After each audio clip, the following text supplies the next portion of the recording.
इस समय आप लोग देख रहे हैं कि उत्तर प्रदेश की राजनीति में एक नेता काफी चर्चा में बना हुआ है। इन्हें आप लोग अपनी स्क्रीन पर भी देख रहे होंगे। इनका नाम है जयंत चौधरी और राष्ट्रीय लोकदल इनकी पार्टी है। राष्ट्रीय लोकदल की स्थापना 1996 में हुई थी। ये भी आप लोग याद रखिएगा, जनता दल से विभाजित होकर। तो ऐसा माना जा रहा है कि बीजेपी के साथ ये भी जा सकते हैं और इनकी भी बीजेपी के साथ गठबंधन में बातें चल रही हैं। तो आखिर कौन है जयंत चौधरी, इनके बारे में हम लोग एक सामान्य जानकारी देख लेते हैं। इन्हें आप लोग अपनी स्क्रीन पर देख ही रहे हैं। देखिए, इनकी पत्नी है, इनकी दोनों बेटियां हैं। ये अजीत सिंह के बेटे हैं, याद रखिएगा। ये अजीत सिंह को आप लोग देख रहे हैं और चौधरी चरण सिंह है ना, जो रहे ना हमारे देश के प्रधानमंत्री, उनके पोते हैं। उत्तर प्रदेश को देख लीजिए। देखिए, हमारा प्यारा भारत है, इसमें आप देखेंगे उत्तर प्रदेश है। उत्तर प्रदेश राजनीति की दृष्टि से भी काफी महत्वपूर्ण है। ऐसा कहा जाता है कि जो दिल्ली की गद्दी है उसका रास्ता उत्तर प्रदेश से होकर जाता है। और अगर प्रधानमंत्रियों की सूची उठा के देखेंगे ना, तो उत्तर प्रदेश से निकल के आते हैं सबसे ज्यादा। लखनऊ इसकी राजधानी है। अंतर्राष्ट्रीय सीमा नेपाल से लगती है। राज्यों में बिहार हो गया, झारखंड, छत्तीसगढ़, मध्य प्रदेश, राजस्थान, हरियाणा, हिमाचल प्रदेश, उत्तराखंड और दिल्ली, 8 राज्यों से लगती है और एक केंद्र शासित प्रदेश से लगती है। विधानसभा में 403 सीटें हैं, विधान परिषद में 100 सीटें हैं, राज्यसभा में 31 सीटें, लोकसभा में 80 सीटें हैं। सबसे ज्यादा सीटें यही देखने को मिलती हैं, चाहे वो लोकसभा हो, राज्यसभा हो, विधानसभा हो, विधान परिषद हो। इसीलिए राजनीति की दृष्टि से काफी महत्वपूर्ण हो जाता है। राष्ट्रीय लोकदल के नेता जयंत चौधरी के बीजेपी नेता राष्ट्रीय जनतांत्रिक गठबंधन एनडीए के साथ जाने की अटकलें जोरों पर हैं। माना जा रहा है कि लोकसभा चुनाव 2024 के लिए समाजवादी पार्टी के साथ बात नहीं बनने पर आरएलडी ने बीजेपी के साथ जाने की सोच रही है। हालांकि आरएलडी या उनके नेता जयंत चौधरी की ओर से इस बारे में अभी तक कुछ नहीं कहा गया है। ये तो आप देखते हैं कि खबरें रहती है ना, और कहते हैं कि खबरों में भी कुछ सच्चाई होती है, कुछ झूठ भी होता है। वहीं समाजवादी पार्टी के अध्यक्ष अखिलेश यादव ने कहा कि उन्हें उम्मीद है कि जयंत चौधरी उत्तर प्रदेश की खुशहाली के लिए चल रहे संघर्ष को कमजोर नहीं करेंगे। उन्होंने कहा है, जयंत सुलझे हुए हैं और बहुत शिक्षित व्यक्ति हैं। वह राजनीति को समझते हैं। मुझे उम्मीद है कि वह किसानों के कल्याण समृद्धि के लिए जारी संघर्ष को कमजोर नहीं होने देंगे। बता दें कि समाजवादी पार्टी और आरएलडी इसी साल 19 जनवरी को आगामी लोकसभा के लिए गठबंधन की घोषणा की थी और समाजवादी पार्टी ने गठबंधन के तहत आरएलडी को 7 सीटें भी दी थी।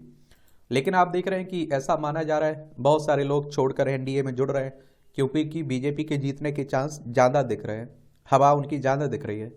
तो वो कहते हैं कि कम ही सीटें मिलें लेकिन जीत जाए, वो अच्छी बात है।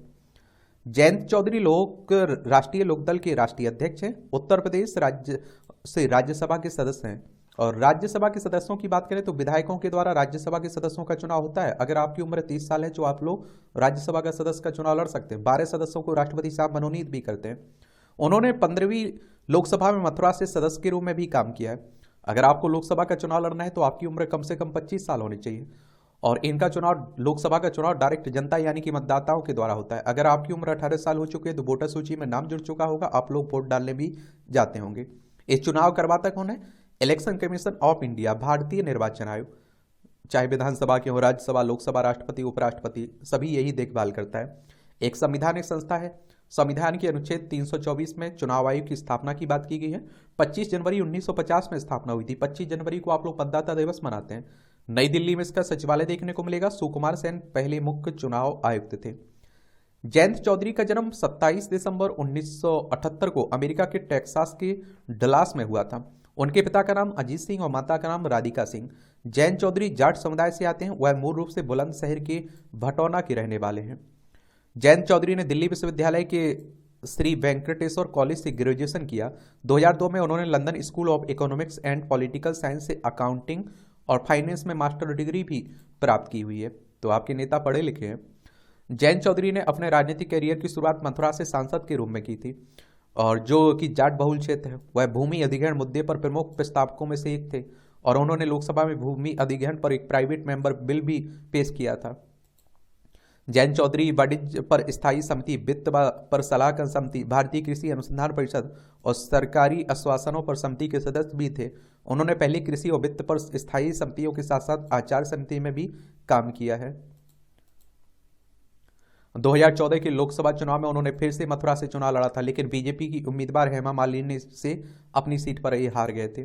जयंत चौधरी ने, आप देखते हैं कि लखीमपुर खीरी की घटना को आतंकवादी हमले से कम नहीं कहा था, जहां आप देखिए वाहन से टक्कर मार कर किए गए हमले में 8 लोगों की मौत हो गई थी ना किसान आंदोलन के दौरान। 2019 में भी इन्होंने चुनाव लड़ा था, उसमें भी इन्हें हार का सामना करना पड़ा था। और मई 2023 में जयंत ने को समाजवादी पार्टी और राष्ट्रीय लोक दल के संयुक्त उम्मीदवार के रूप में राज्यसभा का सदस्य चुना गया था। जयंत चौधरी ने फैशन डिजाइनर चारू सिंह से शादी की। वे 2 बच्चों के माता पिता हैं। जयंत चौधरी पूर्व प्रधानमंत्री चौधरी चरण सिंह के पोते और पूर्व केंद्रीय मंत्री चौधरी अजीत सिंह के बेटे हैं। और जयंत चौधरी जिस जाट समुदाय से ताल्लुक रखते हैं वह परंपरागत रूप से आरएलडी का मुख्य वोट बैंक रहा है। जाट बहुल लोकसभा क्षेत्र में मुजफ्फरनगर, कैराना, बिजनौर, मथुरा, बागपत, अमरोहा, मेरठ शामिल है, जिस पर आरएलडी के चुनाव लड़ने की संभावना है। पिता अजीत सिंह ने की थी अलग राज्यों की मांग। जयंत चौधरी के पिता अजीत सिंह ने 1996 में राष्ट्रीय लोक दल की स्थापना की थी। अजीत सिंह उत्तर प्रदेश का विभाजन कर 3 अलग राज्य बनाए जाने की हिमायती थे। उन्होंने अलग बुंदेलखंड, पश्चिमांचल, पश्चिमी यूपी, पूर्वी यूपी राज्य के गठन की मांग की थी इन्होंने। इंडियन एक्सप्रेस की 13 जुलाई 2015 की एक रिपोर्ट के मुताबिक अजीत सिंह ने यूपी के विभाजन की मुहिम चलाने के बालों से एक साथ आने का आह्वान भी किया था। 12 जुलाई 2015 को उन्होंने विभिन्न संगठनों से हाथ मिलाने और एक साझा समन्वय समिति बनाने का आह्वान किया था, ताकि इस उद्देश्य के लिए राज्यव्यापी आंदोलन शुरू किया जा सके। अजीत सिंह ने लोगों से अपील की थी कि 2017 के विधानसभा चुनाव में उन्हें पार्टियों के पक्ष में वोट करें और जो यूपी के विभाजन का समर्थन करती हों। और आप देखिए, जयंत चौधरी के दादा चौधरी चरण सिंह एक बड़े नेता, देश के 5वें प्रधानमंत्री भी थे। तो देखते हैं आगे क्या होता है। ये राजनीति का खेल है, यहाँ कुछ भी संभव है। देखिए, कोई किसी के साथ जा सकता है, इसमें तो कोई हैरानी नहीं होना चाहिए। सब कोई अपना अपना फायदा देखता है।